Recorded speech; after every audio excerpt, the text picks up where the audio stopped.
Hello అండి. అందరూ ఎలా ఉన్నారు? అందరూ బాగుండాలని నేను మనస్ఫూర్తిగా దేవుని కోరుకుంటున్నానండి. చాలామందికి ఉప్మా అంటే ఎందుకు ఇష్టమో తెలవదండి. మరి ఈ మధ్య ఈ జనరేషన్ పిల్లలకైతే ఉప్మా అంటేనే ఓ నో ఉప్మానా అంటారండి. ఉప్మా బదులు బ్రెడ్‌ని రోస్ట్ చేసి, జామ్ పెట్టి అలా ఏదో ఒకటి ఇయ్యమంటారు కానీ ఉప్మా మాత్రం తినరండి.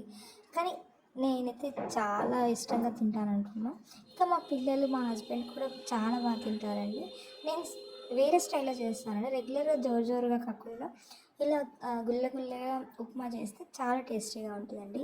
ఆ పీనట్స్, పల్లీలు, ఇంకా శనగపప్పు వాటిని బాగా వేయించిన తర్వాత ఆనియన్, పచ్చిమిర్చి ఇంకా ఉప్మా రవ్వను కూడా మనం ఏదైతే బౌల్‌లో తీసుకుంటామో ఒక కప్పుకి 2 కప్స్ వాటర్ లాగా తీసుకోవాలండి.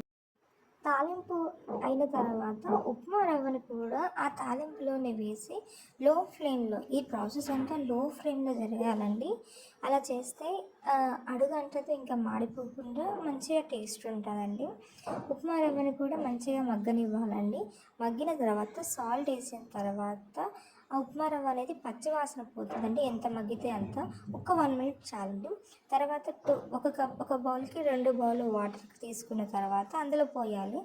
పోసి 2 మినిట్స్ మూత పెట్టుకొని ఉడికించుకోవాలండి. అంతేనండి. గుమగుమలాడి రెగ్యులర్‌గా చేసే ఉప్మా కాకుండా ఇది చాలా బాగుంటుందండి.